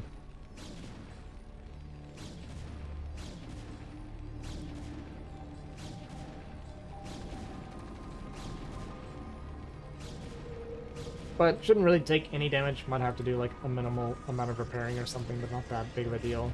And yeah, we did go back onto gas, but we're going to make the starport here in our main instead. Decent micro there from Nomad here on the high ground, going to kill one of those marines. Nexus just about done here for him, and you know, I don't think Nomad actually saw the CC, so he doesn't know that it's siege expand. Yeah, we gotta be a little bit careful that we're not gonna lose this depot. So it is gonna be forced to come off and repair now. And we're just gonna rehop with this, so it wasn't any sort of proxy, it's just a guaranteed scout later on is what we were going for.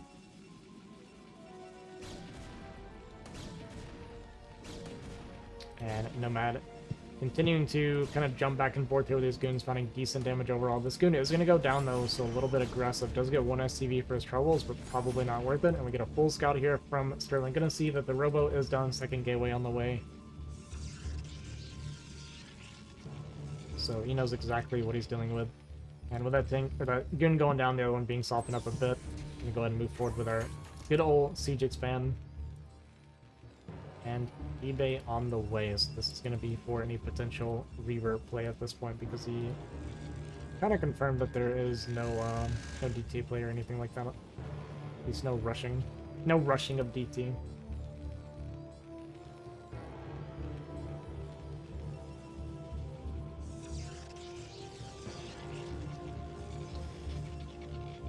Forge coming down for Nomad. And maybe looking to take the other main as his third base at this point.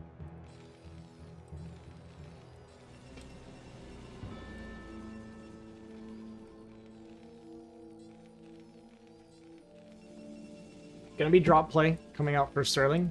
And I'm curious where we go with this drop. There's actually a lot of base area to work with. You could even drop like back here and kind of get the wrap around here. See what he wants to go for. There's an observer come across the map, so if he goes and takes the angle that he's currently on, it's actually going to get spotted. So Nomad is going to see this. We're going to watch his camera and see, does he look at it? And yes, he does. He immediately spots the dropship on the way, so he's going to move these goons in a position to intercept this drop.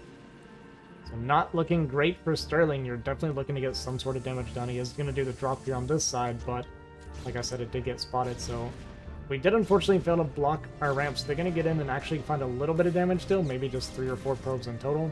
2 probes go down. There goes the third one. 4th probe goes down. And actually, okay, we get 5. So 5 probes total after getting it scouted is more than you could have hoped for, considering we were just still playing 2 base at this stage of the game.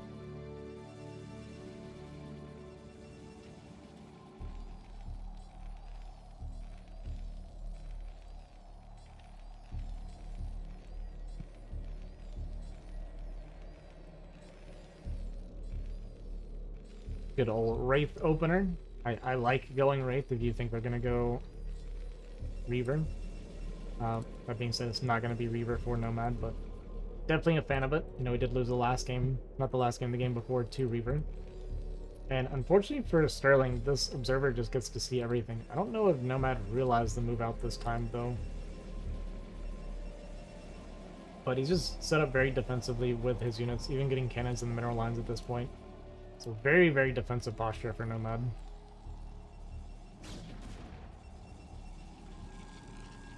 Oh, we're going to drop on the high ground here with these tanks. Nomad not aware that this was a possibility. So even though we had a really nice setup to deal with drops or anything like that, he did not recognize that this was high ground. So we're going to have a Wraith with 2 tanks up here. Kind of annoying for him to deal with. You know, with 2 tanks, there's a lot of goons here, so if they try to move forward to get in range of this Nexus... And even down here, this is actually really bad positioning, I feel like, for Sterling. The goons can easily walk up here and snipe these, because that will be high ground to high ground.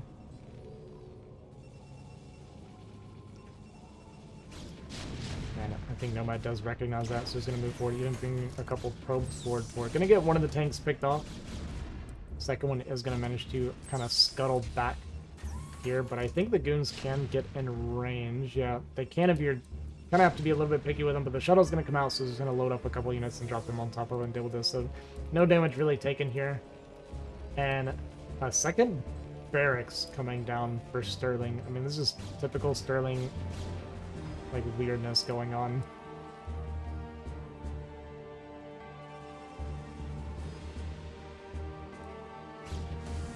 I like it, though. I like trying to be creative for the map. Unfortunately, it's not quite working out for him so far. Nomad hasn't really taken too much damage. We see him with about a 23 supply lead. Scan goes down here looking for maybe some hidden tech from Nomad, but there is no hidden tech. It is, in fact, kind of a hidden base. Do you even call this a hidden base?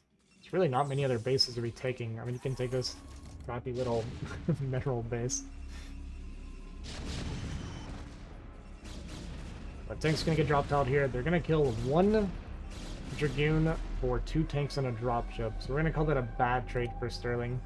He's going to get the vultures up here to this base and at least be able to shut down the mining on kind of half of the base at least.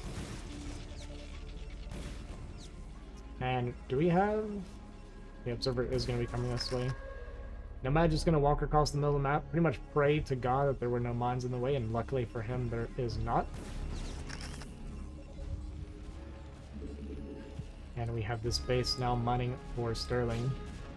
So, kind of on his own 3 bases at this point. It's a little bit of a weird mineral setup. Can I do, reveal map or no? No, guess not. Fine. Fine.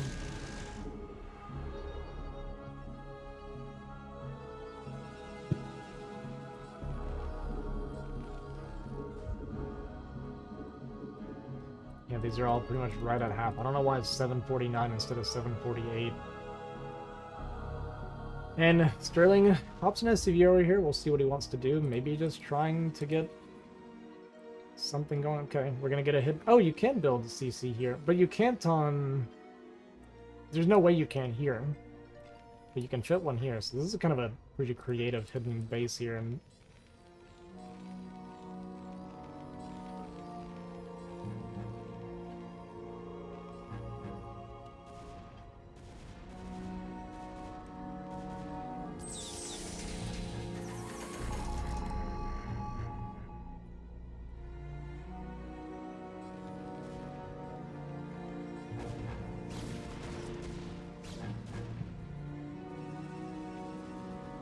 I don't know.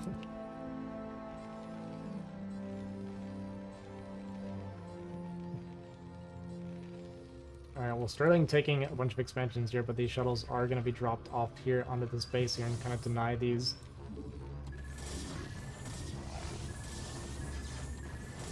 Bit of a Zealot DT drop here onto these bases. Going to take a decent bit of SCV damage.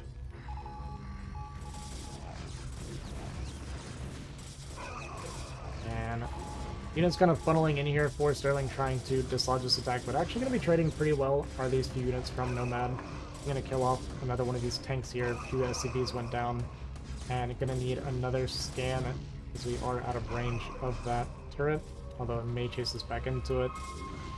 And this CC going to have to be Canceled. In the meantime, we have... Okay, a drop here on the top side. Looks like the tank got a couple kills. Storm did go down, so soften this one up a little bit, but this tank actually not going to have vision. I'm pretty sure that is definitely in range, so not going to have vision of these goons. But, you know, Nomad not on a whole lot of mining himself. We have 3 Stargates in the way, so I don't know if this plans on being a carrier transition. But we haven't started upgrades or a, what's it called? Lead beacon. Yeah, that one. So we went Scout. So we made Arbiter Tech into Scout with no Arbiter.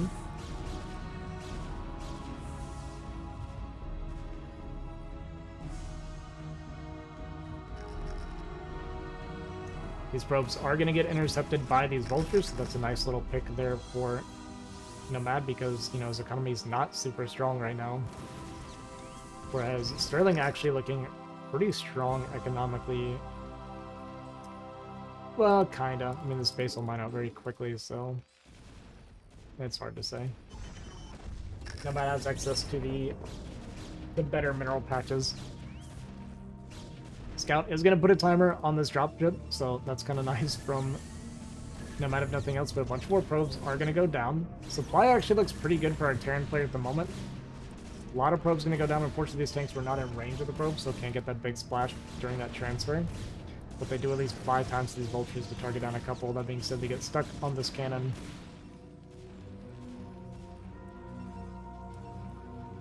And this will probably be a storm drop, knowing Nomad. And there's a lot of SCVs here to storm.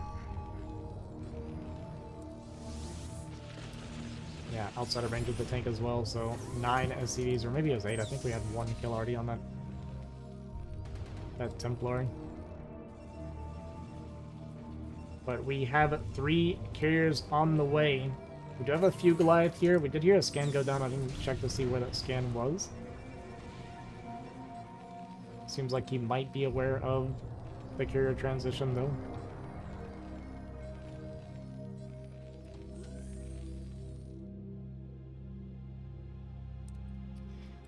Yeah, a little worried about the carrier transition. Nomad is running out of money, but I guess Sterling's not a whole lot better off himself. His main getting low, his natural does have a little bit, and this third base, like I said, does mine out very, very quickly. As this base doing a little bit of mining for him, but it does get scouted now by that observer. This Nexus was being dropped here on this mineral-only base, but we're pushing out now as Terran, and I think is about the best time he could hope for. He is floating 3,000 minerals at the moment, and the army actually looks pretty puny coming across the map here. We do have a lot of units kind of spread out here. Big storm going to come down onto the top of these tanks and going to soften them up. We do have a D-Matrix to at least take a lot of damage. The Arbiter is going to go down, but yeah, this army is going to get cleared up by Sterling. And this isn't like, oh, I traded pretty decently to continue playing easily from here, because there are triple carriers being made at a time on the other side of the map. And it looks like Sterling just kind of left a lot of his units behind. Gonna redrop the Templar here as well to try and get some more damage onto this mineral line. And another bunch of SCVs go down. He is still mining down here, so he's got that going for him, but Nomad is also happily mining on 2 fresh bases with much higher mineral counts. And he's gonna get this sick mineral-only base running as well. 1-2 upgrades for Terran. Armories are not moving, so there will be no 3-2 or anything like that against these carriers. He is aware of the carriers, you can tell, because we are making a billion Goliath. But, yeah, we're just not spending our money super well at the moment. We're only on, what is that, 7 factories right now. Gonna scan forward here and get on top of these units, but Storm's gonna come down and get a lot of damage onto these Goliath. Only 2 tanks currently sieged up.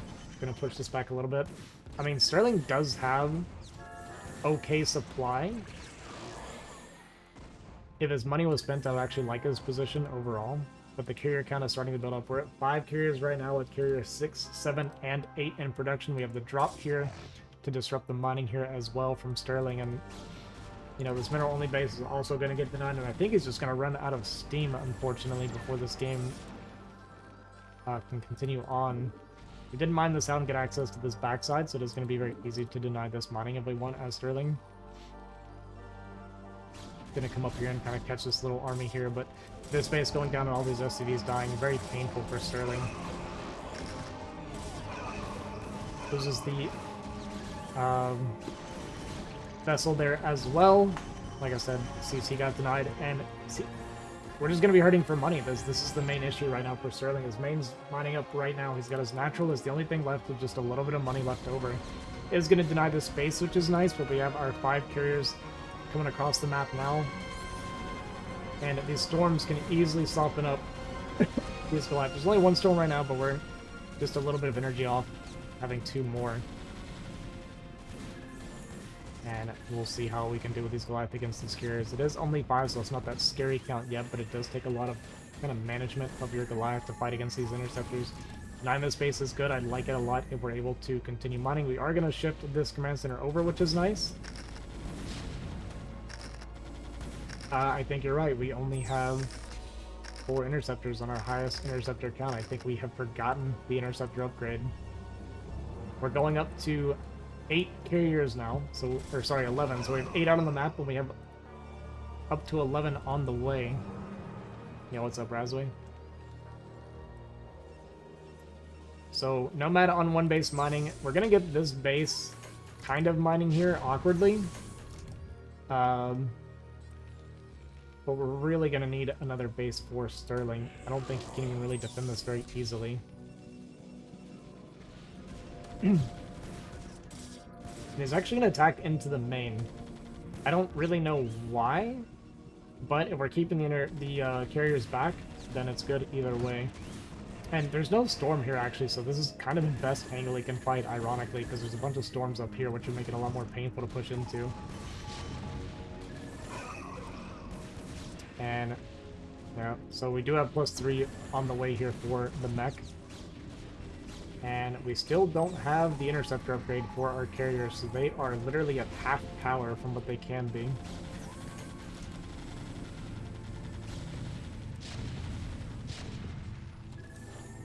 Gonna come in here and drop some Templar off and go for some more storm play. Decent pull here from Sterling is gonna storm down. Actually not quite gonna kill that tank, and is gonna get just out of range of that goon. So there's this weird battle going on here at the 12 o'clock spawn. I love it. Meanwhile, these vultures actually going to push in here and find these Templar naked. Gonna get them killed before they get any storms off. I think Sterling is starting to pull this game back. Gonna kill this Nexus off. And with these units up here very far away from these carriers, this base is going to go down and Nomad will have no more mining.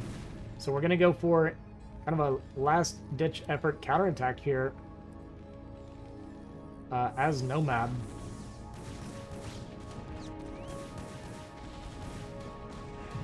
And we'll see what kind of value these carriers can get done. I mean, it is still only 4 interceptors. Like I said, this is a massive mistake here from Sterling, or from Nomad. We do have our Goliath on hold position, which is not a good thing to do against carriers. It just doesn't work. That being said, we're still going to lose a carrier to hold position Goliath. Very, very close to it anyway. And just look at the lack of interceptors here. We have 8 carriers and no interceptors, and it's just not clicking for Nomad that we do not have. We got +2 attack, but he should be fully aware that we have no carrier upgrade or interceptor upgrade on our carriers right now. We do have those last-ditch DTs, which are great in situations like this. Carrier plus DT is kind of the ultimate combination. 3 more carriers going to be joining, so instead of getting the interceptor upgrade, we're just going to make twice as many carriers and try to make up for the half the interceptor count. I actually think that's a really smart approach. It only costs, I don't know, several thousand more resources to do it this way. But a lot of the Goliath coming in, and even though the supply might look pretty good for Protoss, because typically a supply lead when you're going carriers is like very good for Protoss. It is the lack of interceptor upgrade, and we're just on that +2 no armor for our carriers, so they're a lot weaker. And there's also the lack of banks, so we can't even rebuild our interceptors at this point. So even if we got the carrier upgrade at this point, we just can't even make the interceptors to begin with. We do have this base mining now, finally. So it's going to be one base versus one base mining, essentially. But we're getting low on money here on the top side for Sterling.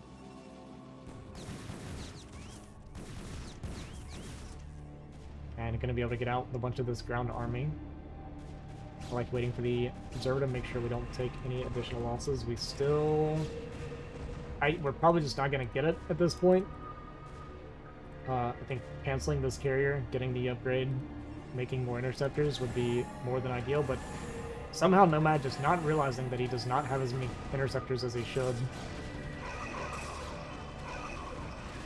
And here we go, big fight going to be happening here in the middle, and like I said, Nomad is so broke on money that just killing interceptors is more than enough. Gonna chase this army back, and it's looking like Nomad is actually going to lose this game. He does have a lot of goons here, and he's outside of these two tanks range. Goons do really, really good against the Goliath. And it looks like a big storm came down and killed a bunch of the SCVs here. I mean, Sterling is also kind of on the brink of death here. We're going to get a drop down here. This is going to be a great play here from Sterling. Drop play here just to deny mining at all is going to be huge because it just delays interceptors that much more.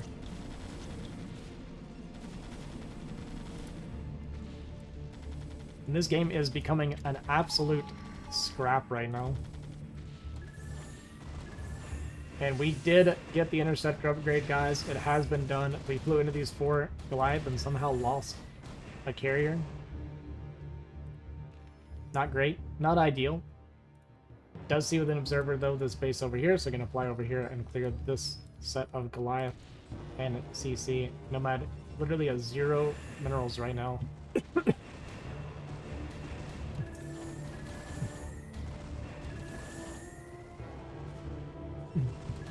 Alright, bit of a counter push across the map here, but Sterling needs... I feel like he needs to be floating in a CC over to get on these minerals over here. Although he doesn't have any gas income either, I guess that's... Well, he's got the gas here.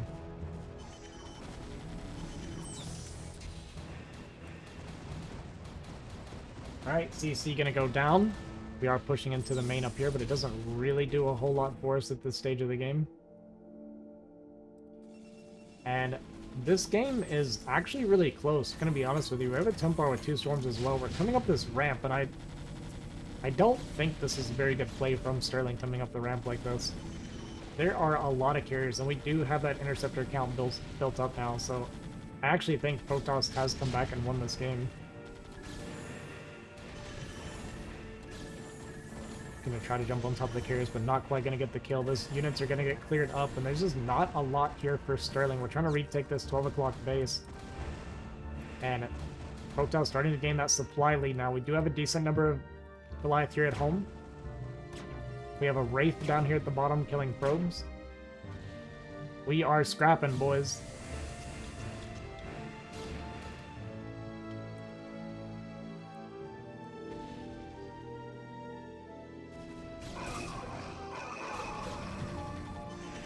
Alright, Kira's going to jump forward on top of this Goliath. Do come a little bit too far forward, so one of the carriers going to get picked off pretty quickly. And second carrier actually going to go down as well, but a lot of the Goliath count has been dwindled down now. We're down to just 8 carriers. They're all very low, but there's just not enough Goliath to fight this. And guys, I think Protoss Nomad is actually going to complete the reverse sweep here. We're getting a drop here, so Nomad also not mining anymore. Both players basically dead on my screen. Carrier's going to quickly jump forward and try to get on top of the production here for these Goliath. One of the carriers getting killed here, but there's only 1 Goliath left and still 7 carriers remaining.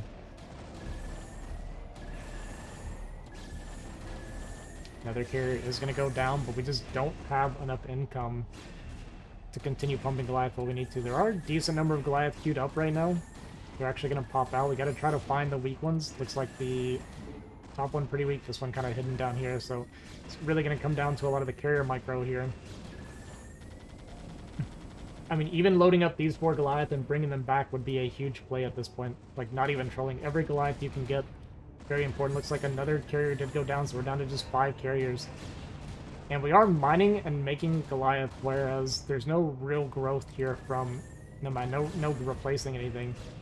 We've got to get, like, everything together. I think if we get these 4 Goliath, even this 5th Goliath, and bring it down here. Even get the Wraith in there for a couple of shots before it dies.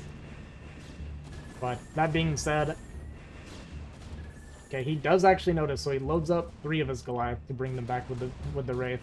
There's still 5 carriers, though. I mean, this is still a lot to deal with.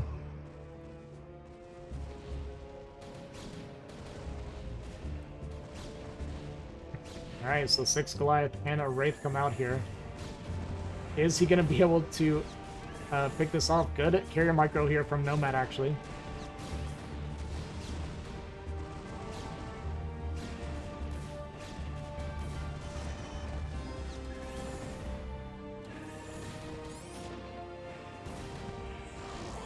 Alright, gonna get forward and get a couple of volleys onto this carrier and get it down to about half HP. I mean, it does go all the way through the shield, about half of its whole HP, but having a hard time getting on top of these carriers because as soon as you get in range, they're up over that high ground. Honestly, just back up and let them come into your base as much as possible. Keep making Goliath in the meantime. But it looks like Nomad's gonna get the job done. No more carriers gonna go down. We have another 5 Goliath here on the bottom.